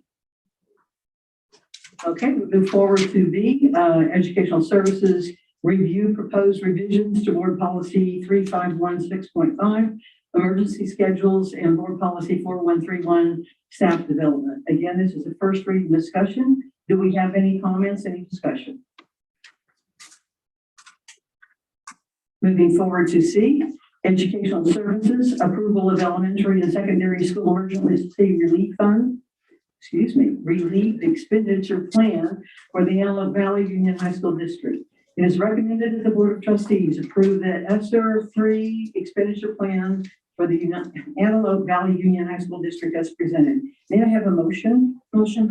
Ms. Perrell, thank you. A second? A second. Ms. Nguyen, thank you. Any discussion or questions? Hearing none, we have a motion and a second. We'll call for the vote. Mr. Martinez, oh, sorry. Just a real Okay. quick question on Mr. Lehan. It says in this action description that the district will be hiring additional educational social workers. Do you know about how many that would be? Take that as wins. Sure. Oh, thank you. Yeah, it's 4. We'll be bringing on 4 additional social workers, and actually, I think a couple are starting the 1st of November and then mid-November. How many do you think that is? That will bring us to 8, and it will allow us to have 1 social worker assigned to each comprehensive campus. Thank you. Thank you very much. Any further questions? I'm sorry. Thank you. Mr. Martinez, how do you vote? Aye. Aye, thank you. Ms. Carell? Aye. Aye, Dr. Ruffin? Yes. Yes, Ms. Nguyen? Aye. Aye, Mr. Rush? Yes. Yes, Ms. McGrady is a yes. The item passes by a vote of 5-0 with the student board member voting yes. We are on 8 student services action items. It is recommended that the Board of Trustees approve a proposal STS 22063 with ed files for digitizing services for the Student Services Office. May I have a motion? Ms. Nguyen, thank you. Second? Second. Thank you, Ms. Perrell. Any discussion or questions? Hearing none, we have a motion and a second. I call for the vote. Mr. Martinez? Aye. Aye, thank you. Ms. Perrell? Aye. Aye. Dr. Ruffin? Yes. Yes, Ms. Nguyen? Aye. Aye, Mr. Rush? Aye. Aye, Ms. McGrady is a yes, so it passes with a vote of 5-0 with a student board member voting yes. We're on number 9. It is recommended that the Board of Trustees approve the 2021-2022 classified management and confidential salary schedule as presented. May I have a motion? Motion. Okay, that was Ms. Perrell for the motion and Mr. Rush for the second. Any questions or discussion? Hearing none, we have a motion and a second. We'll call for the vote. Mr. Martinez, how do you vote? Aye. Aye. Ms. Perrell? Aye. Aye. Dr. Ruffin? Yes. Yes. Ms. Nguyen? Aye. Aye. Mr. Rush? Aye. Aye. Ms. McGrady is a yes. The item passes by a vote of 5-0 with the student board member voting yes. We are on B, approval of short-term staff permits. The steps, I would like to suggest that we do B and C together. If that is okay, board? Is that fine? Yes. Okay, thank you. It's recommended that the Board of Trustees approve and direct Assistant Superintendent of Personnel Services to submit a short-term staff permit allowing these 2 individuals to teach in their subject areas. May I have a motion? Mr. Rush, thank you. A second? Second. A second, Ms. Perrell, thank you. Any discussion or questions? Hearing none. Mr. Martinez, how do you vote? Aye. Aye. Thank you, Ms. Perrell. Aye. Aye. Dr. Ruffin? Yes. Yes, Ms. Nguyen? Aye. Aye, Mr. Rush? Aye. Aye, Ms. McGrady is a yes. The item passes by a vote of 5-0 with our student board member voting yes. We are on C, approve. No, I'm sorry, we did that. Yep, we are on D, approval of a variable term waiver. It is recommended that the Board of Trustees approve and direct the Assistant Superintendent of Personnel Services to submit a variable term waiver allowing this individual to teach in the subject area indicated. May I have a motion? Motion. Second. Okay, that was Ms. Perrell and Ms. Nguyen is the first and the second. Any discussion? Hearing none, we'll call for the vote. Mr. Martinez, how do you vote? Aye. Aye. Perrell? Aye. Aye. Dr. Ruffin? Yes. Yes. Ms. Nguyen? Aye. Mr. Rush? Yes. Aye. And Ms. McGrady is a yes, so it passes by a vote of 5-0 with our student board member voting yes. We are on 10. It is recommended that the Board of Trustees approve change order number 5 to Gary Little Construction Incorporated and authorize Brian Hawkins to execute the change order on behalf of the district. May I have a motion? Motion. Okay, that's Mr. Rush and Ms. Perrell as second. Any discussion? Hearing none, we'll call for the vote. Mr. Martinez? Aye. Ms. Perrell? Aye. Dr. Ruffin? No. No. And Ms. Nguyen? Aye. Aye. Mr. Rush? Aye. Aye. Ms. McGrady is a yes, so the item passes by a vote of 4-1 with the student board member voting yes. We are on 9. It is recommended B. It is recommended that the Board of Trustees approve the agreement with Key Analytics to conduct the school facilities needs analysis and the developer fee justification study on behalf of the district and authorize Brian Hawkins to execute the agreement. May I have a motion? Mr. Rush, a second? Second, Ms. Burrell, any discussion? Hearing none, we'll call for the vote. Mr. Martinez. Aye. Aye, thank you. Ms. Burrell. Aye. Aye, Dr. Ruffin. Yes. Yes, Ms. Wynn. Aye. Aye, Mr. Rush. Ms. McGrady is a yes, so the item passes by a vote of 5-0 with the student board member voting yes. We are on C. It is recommended that the Board of Trustees award a contract with Advanced Classroom Technologies as the lowest bidder and authorize Brian Hawkins to execute the contract on behalf of the district. May I have a motion? Thank you, Ms. Burrell. A second? Second. Second, thank you, Mr. Rush. Any discussion? Yes. Was there any other bids? Ask that again, please. Yeah, I heard Dr. Ruffin, no, there weren't. We advertised and as we normally do, and due to the specialized nature, there were some firms that would not be able to complete the contract as we required it. So we only had one bidder. Ms. Wynn, did you have a question? That was actually my question. So Okay. thank you. Any other questions? Hearing none, we'll call for the vote. Mr. Martinez, how do you vote? Aye. Aye, Ms. Perrell. Aye. Aye, Dr. Ruffin. Thank you and yes. And, okay, Ms. Wynn. Aye. Aye. Mr. Rush. Aye. Aye, Ms. McGrady is a yes, so the item passes by a vote of 5-0 with a student board member voting yes. We are on D. It is recommended that the Board of Trustees approve the addendum to the original contract for energy services to Pacific West Energy Solutions and authorize Brian Hawkins to execute the addendum on behalf of the district. May I have a motion? Motion. Ms. Perrell, thank you. A second? Second. Second, thank you, Ms. Wynn. Any discussion? Hearing none, we'll call for the vote. Mr. Martinez? Aye. Aye, thank you. Ms. Perrell? Aye. Aye, Dr. Ruffin? Yes. Yes, Ms. Wynn? Aye. Aye, Mr. Rush? Aye. Aye, Ms. McGrady is a yes, so the item passes by a vote of 5-0 with the student board member voting yes. Now, we are now on 11, adoption of the resolution 2021-2210, week of the school administrator. It is recommended that the Board of Trustees adopt resolution number 2021-22-10, week of the school administrator. May I have a motion? Motion. Thank you, Ms. Burrell. Second? I second. Ms. Wynn, thank you. Any discussion? I have 116A, please. On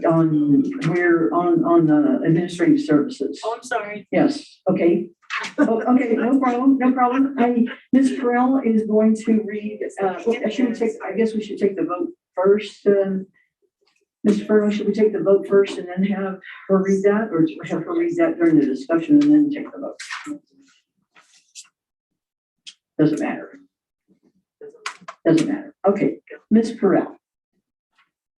Whereas leadership matters for California's public education system and the more than 6 million students it serves. School administrators are passionate, lifelong learners who believe in the value of quality public education, and the title school administrator is a broad term used to define many education leadership posts: superintendents, assistant superintendents, principals, assistant principals, special education and adult education leaders, curriculum and assessment leaders, school business officials, classified educational leaders, and other school district employees are considered administrators, and providing quality service for students' success is paramount for the profession.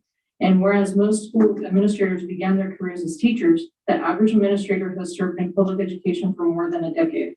Most of California's superintendents have served in education for more than 20 years. Such experience is beneficial in their work to effectively and efficiently lead public education and improve student achievement. And public schools operate with lean management systems. Across the nation, the public school systems employ fewer managers and supervisors than most public and private sector industries, including transportation, food service, manufacturing, utilities, construction, publishing, and public administration.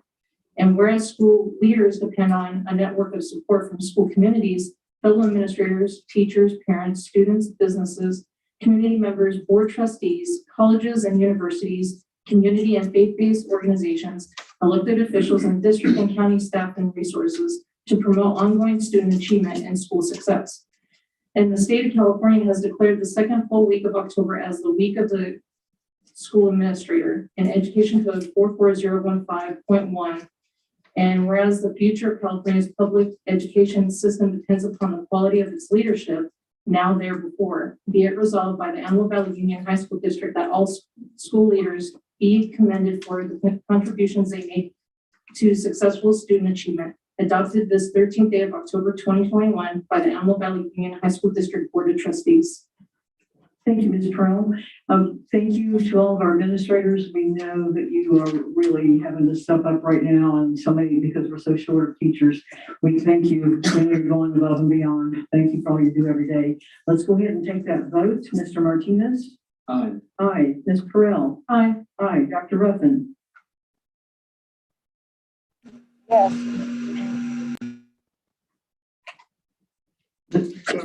Aye. Thank you. Yes. Yes, okay, Ms. Nguyen? Aye. Aye. Mr. Rush?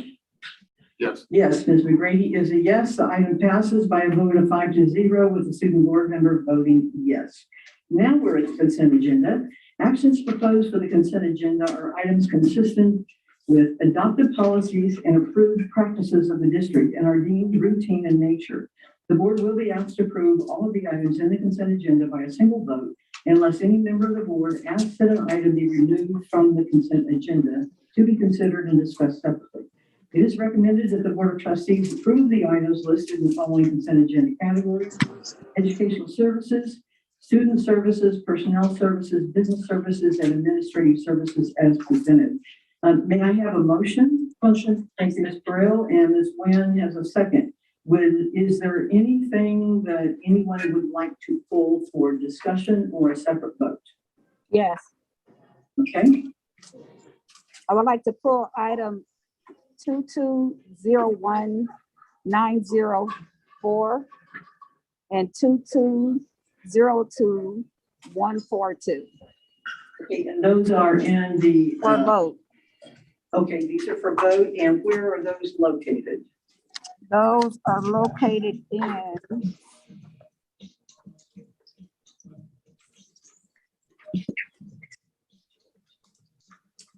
(16G), page 7. Okay, thank you.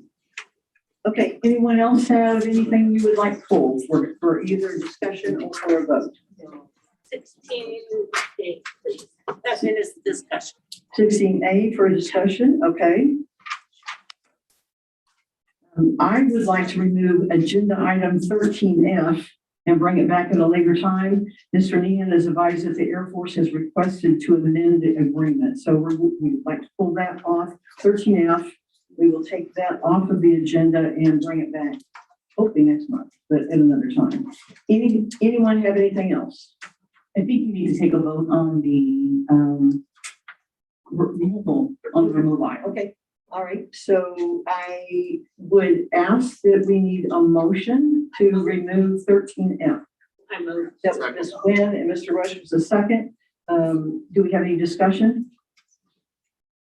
Hearing none. Ms. Martinez, how do you vote? Aye. Aye, Ms. Perrell? Aye. Aye, Ms. Dr. Ruffin? Yes. Yes, Ms. Nguyen? Aye. Mr. Rush? Yes. Yes, and Ms. McGrady, yes. So that passes with a 5-0 with student board member voting yes to remove that from this agenda. So now we are back. We have a 16G, two things to vote on, and a 16A for discussion. Is there anything else anyone wants to pull? Okay, let's have the discussion on 16A.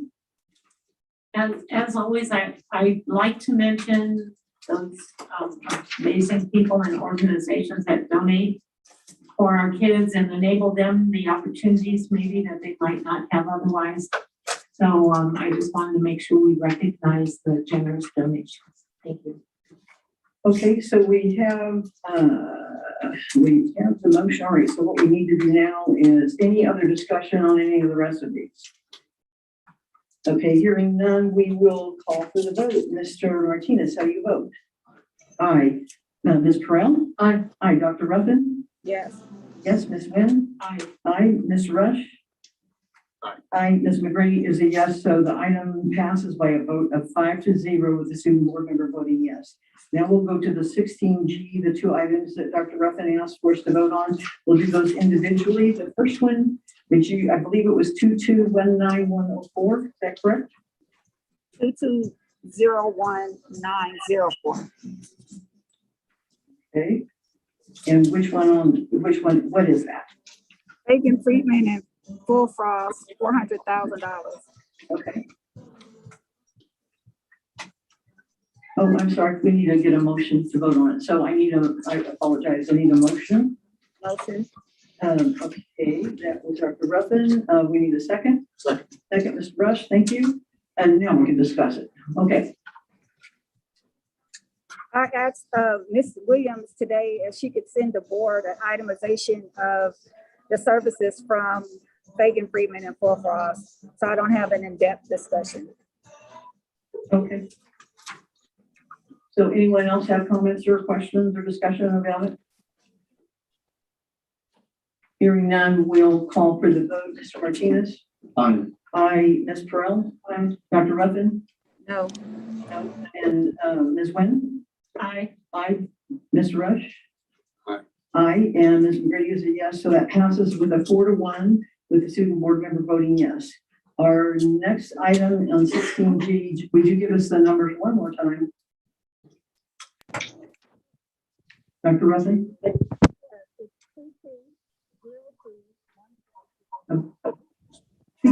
We can't hear you. It's 2202142. Okay. On page 10. And who is it to? This is the Antelope Valley Press Welcome Edition advertisement. Okay, we need a motion to get it on the floor so we can discuss it. Any motions? Thank you, Mr. Rush. A second? Second. Okay. Rail, and so now we can discuss it. All right. I've been told for 3 years that we consistently use the same media for what I believe to be a bogus reason when we have the AV Times and we also have another news outlet. So I'm not really sure why we continue to use the same vendor.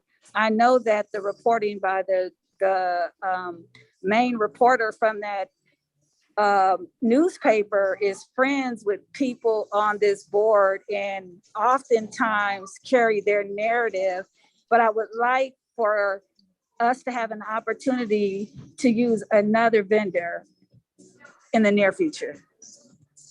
Any other discussion? Hearing none, I'll call for the vote. Mr. Martinez? I'm sorry. Yes, yes. And Ms. Perrell? Aye. Aye. Dr. Ruffin? No. No. Ms. Nguyen? Aye. Aye. Mr. Rush? Yes. Yes, and Ms. McGrady is a yes, so that passes with a 4-1 vote, with the student board member voting yes. We are now, I believe, at that point at the meeting at 18 from the board and the superintendent. So we'll start. Mr. Martinez, do you have anything you'd like to say this evening? No comments. Thank you. We'll just go down the road. Ms. Burrell? Yes, I just wanted to, well, the students are not here, obviously, because it's already getting late, but thank them for their presentation to the project Paul George Foundation, but they going to space camp. And thank you. Dr. Ruffin? Yes. Let me get my notes out. First of all, I want to say happy fall to our entire community. Congratulations to the honorees for their hard work and their community supporting them with notice for Employee of the Year. I also want to give a shout out to our Indigenous population. Happy Indigenous People Day that just passed this Monday. And I'm gonna pivot a little bit different from my notes. I want to pay homage to everybody that came out, all of the parents who's been reaching out to me the past 3 weeks, expressing their concerns about the ways in which they believe our community can improve.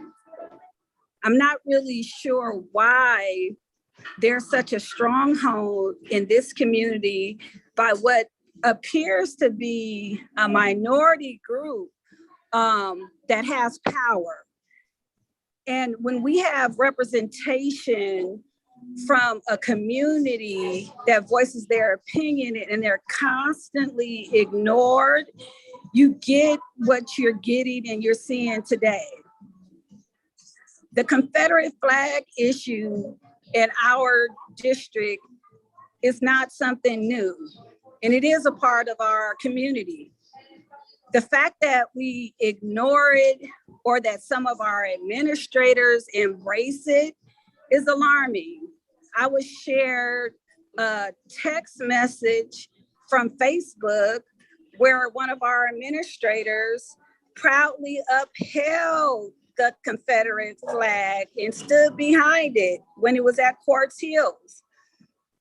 Last summer with the George Floyd incident, we spoke very boldly about the implications of that Confederate flag and what does that mean to the marginalized and disenfranchised students and adults in this community.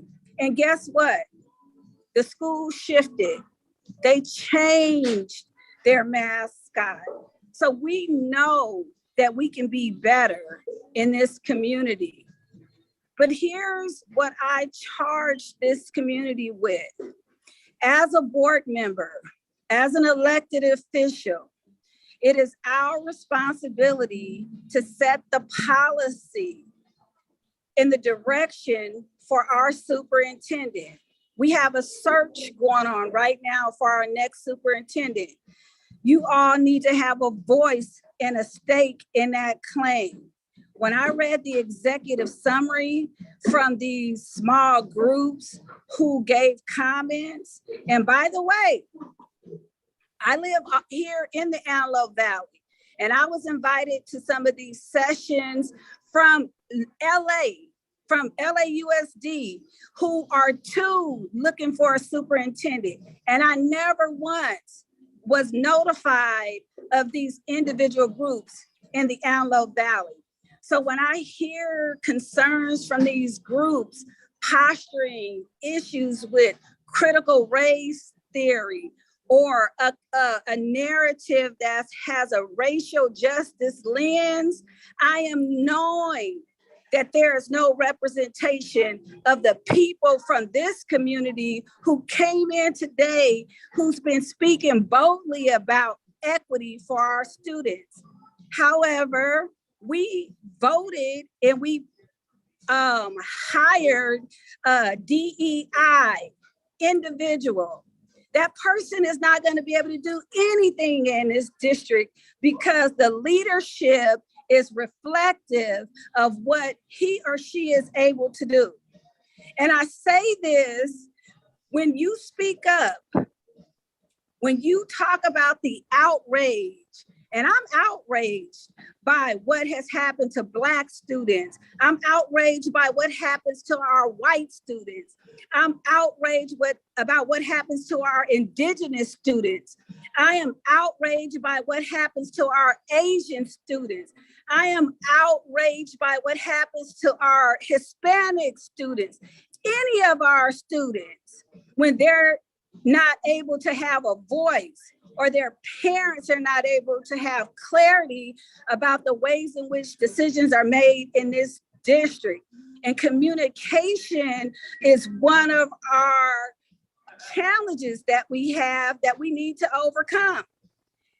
However, when you do not agree with the status quo, please listen to the last school board meeting.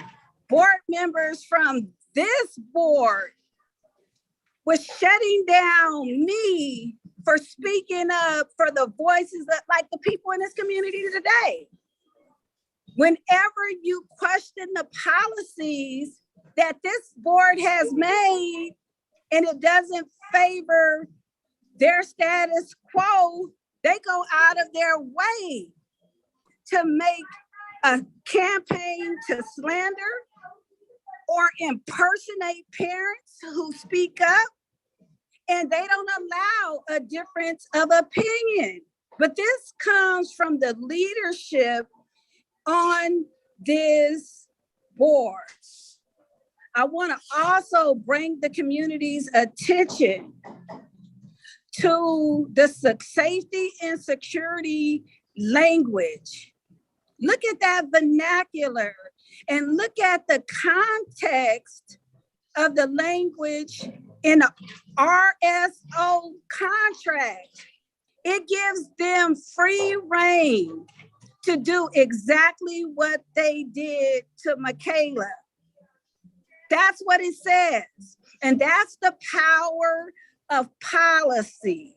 We need to have people in these seats that don't talk about it, but want to be about improving conditions for all of these students, not just some. So I'm going to say, parents, community members, please continue to show up. Please continue to voice your opinions. These are public dollars.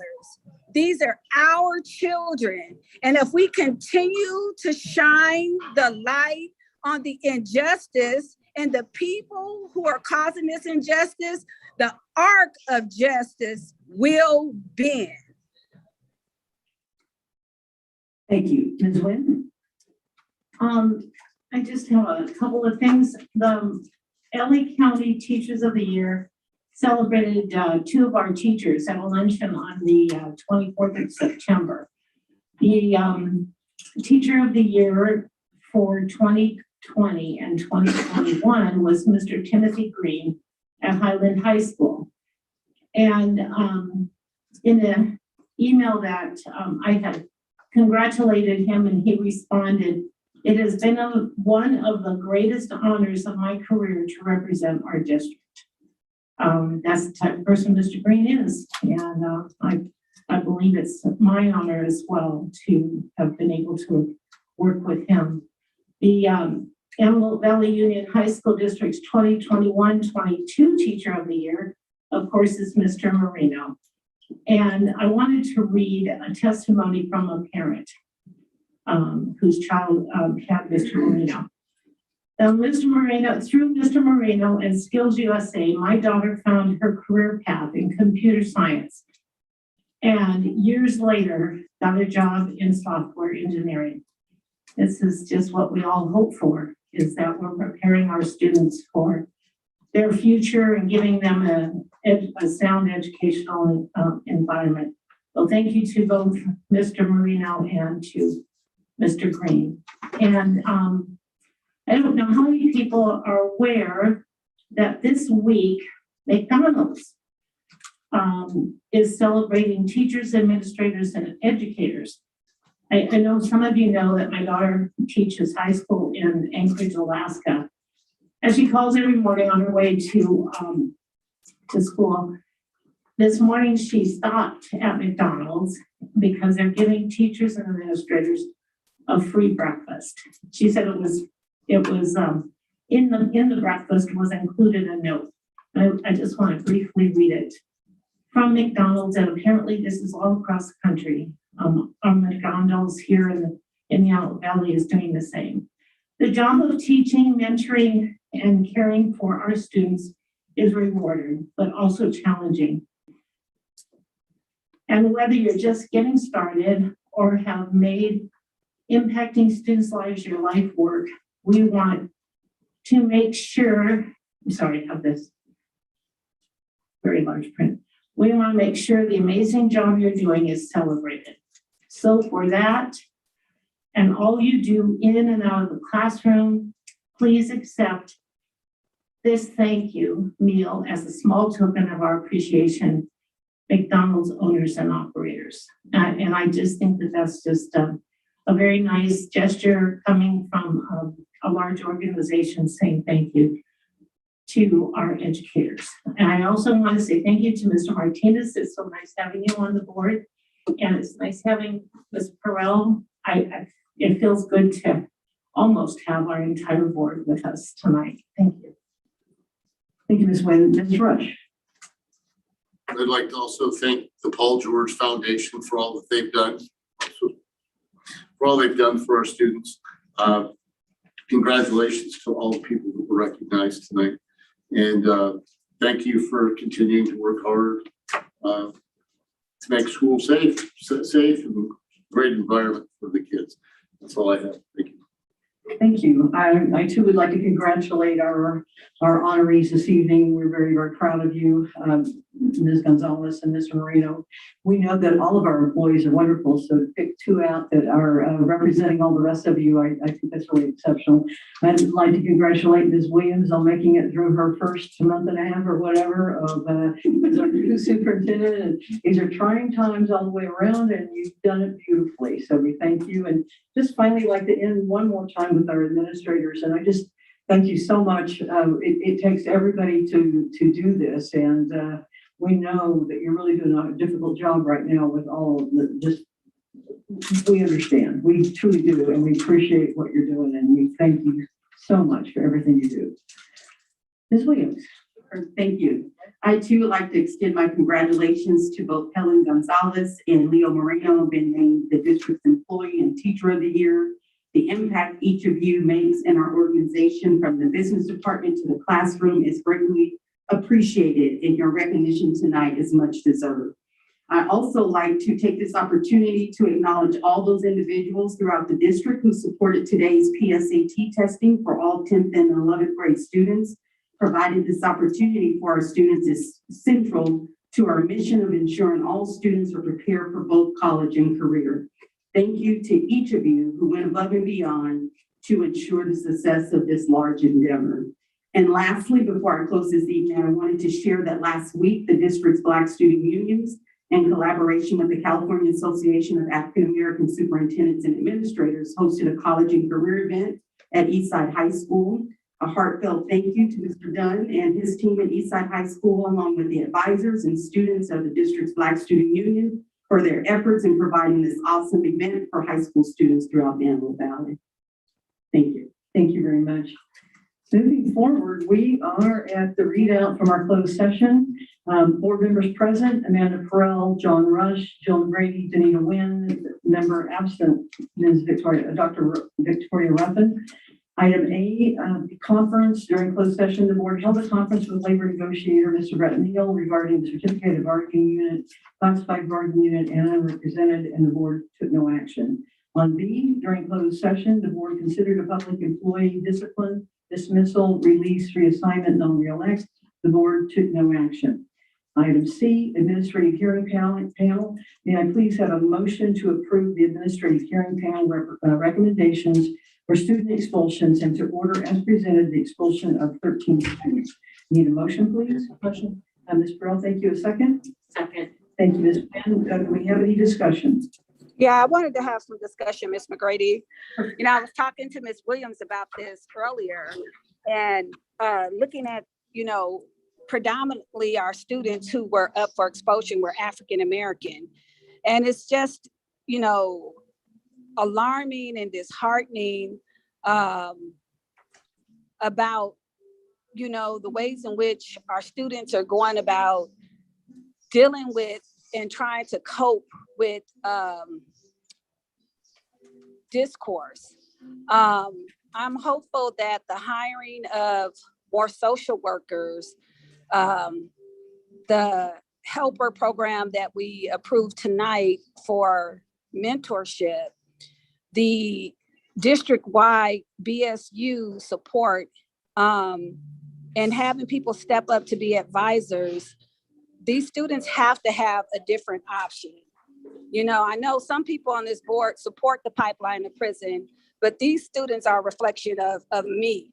These students are a reflection of so many in this community. And I know that they are amazing youth who are making some horrible decisions that unfortunately for them and their parents who don't have the resources to combat their current decisions, this will impact them for the rest of their lives. And I'm hopeful that the work that we're doing in this district will reach more of these students. I'm hopeful that these programs like the basketball player who came out who supported 30 kids can reach out to hundreds of students. We got all this money for these students and we constantly hiring more administrators and people, but I don't see that the money is directly going to these type of students and the levels of support that they need.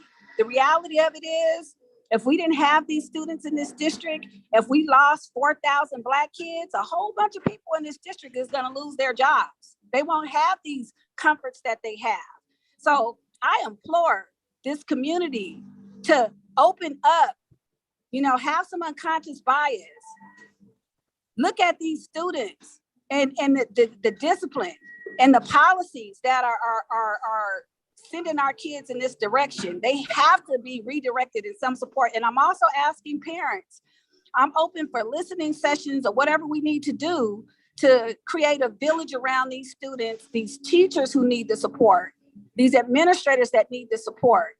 It has to be a village connection to get these kids to shift and a care factor.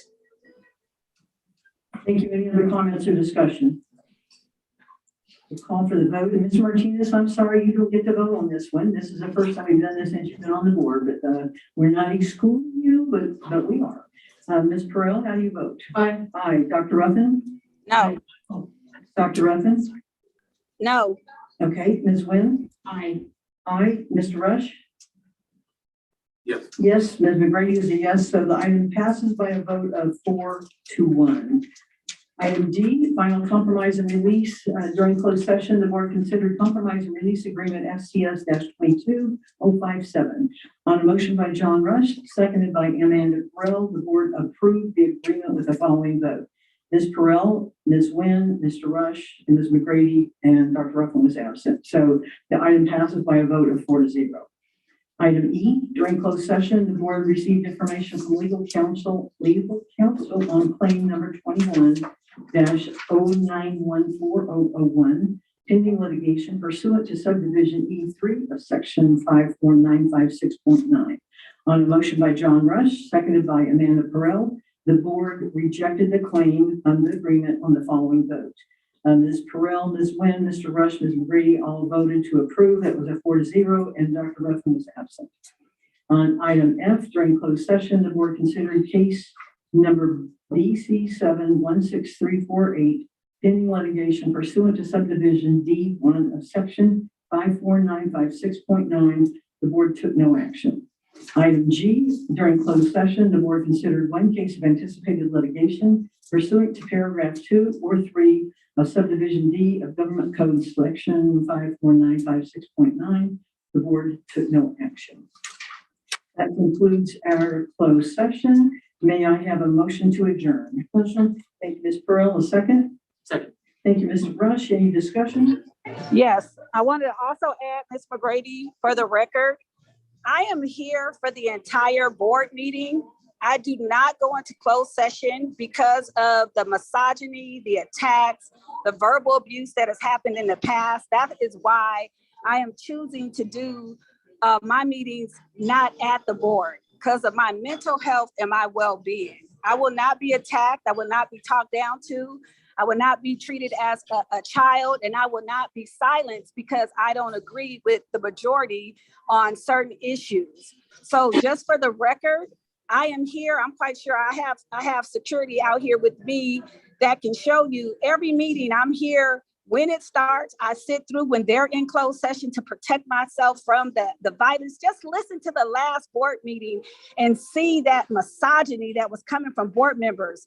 I have reported this to the civil grand jury, to the FBI, to other people, because as a Black woman, I'm not going to be insulted for my ability to stand for this community and to speak up or silence. So just so that we're clear, when you say that I'm absent, I'm choosing not to go in that space to be harmed, verbally abused, or even physically abused. Thank you. Any other discussion or comments? Hearing none. Mr. Martinez, how do you vote? Aye. Ms. Perrell? Aye. Aye. Dr. Ruffin? Yes. Yes. Ms. Nguyen? Aye. Aye. Mr. Rush? Yes. Ms. McGrady is a yes. The item passes by a vote of 5-0 with the student board member voting yes, and we are adjourned. Thank you all very much.